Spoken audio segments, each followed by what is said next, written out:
ಭಾರತದ ಪ್ರತಿಯೊಬ್ಬ ವ್ಯಕ್ತಿಗೆ ಸ್ವತಂತ್ರ ದಿನಾಚರಣೆ ಅಂದರೆ ಒಂದು ಸುಸಂದರ್ಭ.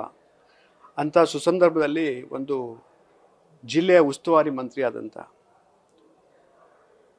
ನಮ್ಮ ಜಮೀರ್ ಅಹಮದ್ ಅವರು ಧ್ವಜಾರೋಹಣವನ್ನು ಮಾಡೋದು ಬೇಡ ಅನ್ನೋ ನಿಟ್ಟಿನಲ್ಲಿ ಇವತ್ತು ನನ್ನ ಉಸ್ತುವಾರಿ ಮಂತ್ರಿಯಲ್ಲಿ ಆದಂಥ ವಿಜಯನಗರದಕ್ಕೆ ನಾನು ಬರೋದಿಲ್ಲ, ಇನ್ನೊಬ್ಬರನ್ನ ಯಾರನ್ನಾರು ಹಾಕಿ ಅನ್ನೋದನ್ನು ಉಲ್ಲೇಖವನ್ನು ಮುಖ್ಯಮಂತ್ರಿಗೆ ಬರೀತಾರೆ ಅಂದರೆ ಯಾವ ರೀತಿ ವ್ಯಕ್ತಿತ್ವ ಇವ್ರದ್ದು. ಇದು ನಮ್ಮ ದೇಶಕ್ಕೆ, ನಮ್ಮ ರಾಷ್ಟ್ರ ಧ್ವಜಕ್ಕೆ ಮಾಡದಂಥ ಅವಮಾನ ಅಂತ. ಇಂಥ ಒಂದು ಒಳ್ಳೆಯ ಕಾರ್ಯ ಎಷ್ಟು ಲಕ್ಷಾಂತರದ ಜನಕ್ಕೆ ಒಬ್ಬರಿಗೆ ಇಬ್ಬರಿಗೆ ಸಿಗುವಂಥ ಇಂಥ ಒಂದು ಒಳ್ಳೆಯ ಕೆಲಸಕ್ಕೆ ನಾವು ಮಾಡೋದಕ್ಕೆ ಇಷ್ಟಪಡ್ತಾ ಇಲ್ಲ ಮನುಷ್ಯ ಅಂತಂದರೆ ಇವರ ಯಾವ ವ್ಯಕ್ತಿತ್ವದ ಬಗ್ಗೆ ನಿಜವಾಗ್ಲೂ ಪ್ರತಿಯೊಬ್ಬ ಕರ್ನಾಟಕದವ್ರಿಗೆ ಬೇಜಾರಾಗುವ ಒಂದು ಸಂಗತಿನ ನಾವು ನೋಡ್ತೇವೆ. ಹಾಗಾಗಿ ಜಮೀರ್ ಅಹಮದ್ ಅವರು ನಮ್ಮ ರಾಷ್ಟ್ರಧ್ವಜಕ್ಕೆ, ನಮ್ಮ ನಾಡಿನೇ, ನಮ್ಮ ಪ್ರತಿಯೊಬ್ಬ ದೇಶ ಭಕ್ತರಿಗೆ ಒಂದು ಮಾಡಿದಂಥ ಅವಮಾನ ಅಂತ ಹೇಳಿ ಸಮಯದಲ್ಲಿ ಹೇಳಲಿಕ್ಕೆ ಇಷ್ಟಪಡ್ತಾರೆ. ಸ್ವತಂತ್ರ ದಿನಾಚರಣೆಗೆ ಅಥವಾ ನಮ್ಮ ರಾಷ್ಟ್ರದ ಧ್ವಜಕ್ಕೆ ಅವಮಾನ ಮಾಡೋ ಪ್ರಶ್ನೆ ಅಲ್ಲ ಅದು.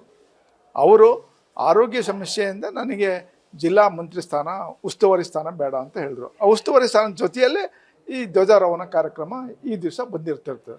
ಹಾಗಾಗಿ ಅದಕ್ಕೂ ತಳಕು ಹಾಕಿ ಧ್ವಜಾರೋಹಣಕ್ಕೆ ವಿರೋಧ ಮಾಡಿದ್ರು ಎನ್ನುವುದು ಸಮರ್ಥನೀಯವಾದ ಕೆಲಸ ಆಗುವುದಿಲ್ಲ. ಅದಕ್ಕೆ ಅವರ ಆರೋಗ್ಯ ಸಮಸ್ಯೆಯಿಂದ ನನಗೆ ಜಿಲ್ಲಾ ಉಸ್ತುವಾರಿ ಬೇಡ ಅಂತ ಹೇಳಿದರು. ಹಾಗಾಗಿ ಅದನ್ನೇ ನಾವು ದೊಡ್ಡದಾಗಿ ಮಾಡಿ ವಿರೋಧ ವ್ಯಕ್ತಪಡಿಸೋದು ಅಷ್ಟು ಸಮಸ್ಯೆ ಅಲ್ಲ ಅಂತ ನಾನು ಭಾವಿಸ್ತೇನೆ. ಚಂದ್ರಭೂಪಾಲ, ಗ್ಯಾರಂಟಿ ಯೋಜನಾ ಅನುಷ್ಠಾನ ಪ್ರಾಧಿಕಾರದ ಜಿಲ್ಲಾಧ್ಯಕ್ಷರು. ಸರ್, ಈಗಾಗಲೇ ಇವತ್ತು ನಾವು ದೇಶದಾದ್ಯಂತ 80ನೇ ವರ್ಷದ ಸ್ವಾತಂತ್ರ್ಯ ದಿನಾಚರಣೆನ ಆಚರಣೆ ಮಾಡ್ತಾ ಇದ್ದೇವೆ. ಅದರಂತೆ ನಮ್ಮ ರಾಜ್ಯದ ಮುಖ್ಯಮಂತ್ರಿಗಳಾಗಿರ್ಬೋದು, ನಮ್ಮ ಶಿವಮೊಗ್ಗ ಜಿಲ್ಲೆಯ ಸಚಿವರಾಗಿರ್ತಕ್ಕಂಥವ್ರು ತಮ್ಮ ಕರ್ತವ್ಯಗಳನ್ನು ಮಾಡಿದ್ದಾರೆ ಧ್ವಜಾರೋಹಣ ಮಾಡೋ ಮುಖಾಂತರ. ಅದೇ ರೀತಿಯೇ ವಿಜಯನಗರದಲ್ಲಿ ನಮ್ಮ ಸಚಿವರಾಗಿರ್ತಕ್ಕಂತಹ ಜಮೀರ್ ಅಹಮದ್ ಕೂಡ ಮಾಡಬೇಕಾಗಿತ್ತು. ಆದರೆ ಕಾರಣಾಂತರಗಳಿಂದ ಅವರಿವತ್ತು ವಿನಾಯಿತಿಯನ್ನು ಕೋರಿ ಅದನ್ನು ಅವರ ಬದಲಾಗಿ ಬೇರೆಯವರಿಗೆ ಒಂದು ಧ್ವಜಾರೋಹಣ ಮಾಡ್ತಕ್ಕಂಥ ಕೆಲಸವನ್ನು ಅವರಿಗೆ ಕೊಟ್ಟಿದ್ದಾರೆ. ಇದನ್ನು ಸಾರ್ವಜನಿಕವಾಗಿ ನೋಡಿದಾಗ ಅವರು ಮಾಡಬೇಕಾಗಿತ್ತು ಅದೊಂದು ಅವಕಾಶಗಳು. ಯಾಕೆಂದರೆ ಇವತ್ತು ನಮ್ಮ ರಾಷ್ಟ್ರ ಧ್ವಜವನ್ನು ಹಾರಿಸಬೇಕಾಗಿರ್ತಕ್ಕಂಥದ್ದು ಪ್ರತಿಯೊಬ್ಬ ಸಚಿವರ ಪ್ರಜೆಯ ಒಂದು ಕರ್ತವ್ಯ ಆಗಿರುತ್ತೆ. ಆದರೆ ಕಳೆದ 3 ವರ್ಷಗಳ ಹಿಂದೂ ಕೂಡ ಅವರು ಧ್ವಜಾರೋಹಣ ಮಾಡಿದ್ದಾರೆ, ಯಾವುದೇ ರೀತಿಯ ಅಗೌರವವನ್ನು ತೋರದೆ ಮಾಡಿದ್ದಾರೆ.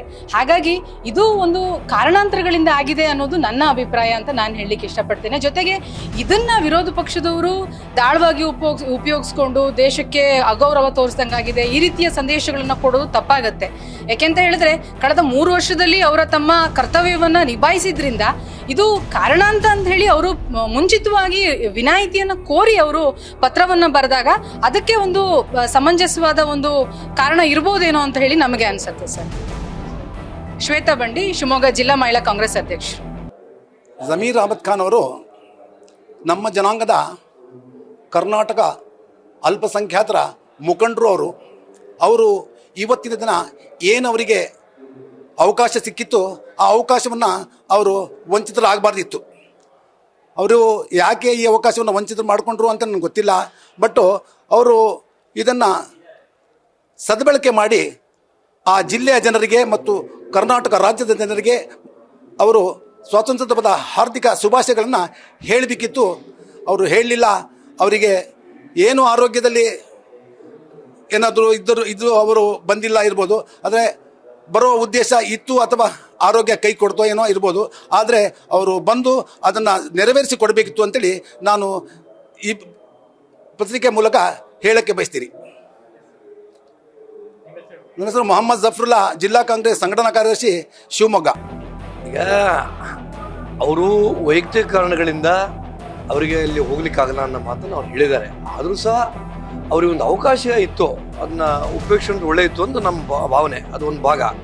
ಬೇರೆ ವೈಯಕ್ತಿಕ ಕಾರಣಗಳನ್ನ ಕೊಟ್ಟರು ಅವರು ನನಗೆ ಆಗಲ್ಲ ಅನ್ನೋ ಮಾತನ್ನು ಹೇಳಿದ್ದಾರೆ. ಮುಖ್ಯಮಂತ್ರಿಗಳು ಅವ್ರಿಗೆ ನೇರವಾಗಿ ತಿಳಿಸಿದ್ದಾರೆ. ಸೊ ಇಷ್ಟೇ, ಅವಕಾಶ ತಪ್ಪಿಸಬಾರದು ಅನ್ನೋದು ನಮ್ಮ ಭಾವನೆ ಇದೆ, ಅದರಲ್ಲಿ ಎರಡು ಮಾತಿಲ್ಲ. ಬಟ್ ಅವರೇನು ತೀರಾ ವೈಯಕ್ತಿಕ ಕಾರಣ ಇದ್ದಾಗ ಅವರು ಆ ವಿಷಯನ ಪ್ರಸ್ತಾಪ ಮಾಡಿದ್ದಾರೆ. ಸರಿ ಅಂತಲ್ಲ, ಹೇಳಿದ್ದಲ್ಲ, ಅದೇ ಅವಕಾಶಗಳನ್ನ ತಪ್ಪಿಸಬಾರ್ದು. ಎಂಥ ಸಂದರ್ಭದಲ್ಲೂ ಇವತ್ತು ರಾಷ್ಟ್ರದ ಧ್ವಜಾರೋಹಣ ಕಾರ್ಯಕ್ರಮದಲ್ಲಿ ನಾವೆಲ್ಲರೂ ಭಾಗಿಯಾಗಬೇಕು. ಅದು ನಾವು ಪೊಸಿಷನ್ ಇರಲಿ ಬಿಡಲಿ, ಅದೆಲ್ಲ ಭಾಗಿಯಾಗಿದ್ದು ಒಂದು ನಾಡು ರಾಷ್ಟ್ರದ ಹಬ್ಬ ಇದು, ನಾವೆಲ್ಲರೂ ಭಾಗಿಯಾಗಬೇಕು. ಬಟ್ ವೈಯಕ್ತಿಕ ಕಾರಣಗಳಿಂದ ಅವರೊಂದು ವಿಚಾರವನ್ನು ಮುಖ್ಯಮಂತ್ರಿ ತಿಳಿಸಿದ್ದಾರೆ. ಕಲ್ಗೋಡ ನಗರ ಜಿಲ್ಲಾ ಪಂಚಾಯತ್ ಎಕ್ಸ್ ಪ್ರೆಸಿಡೆಂಟ್.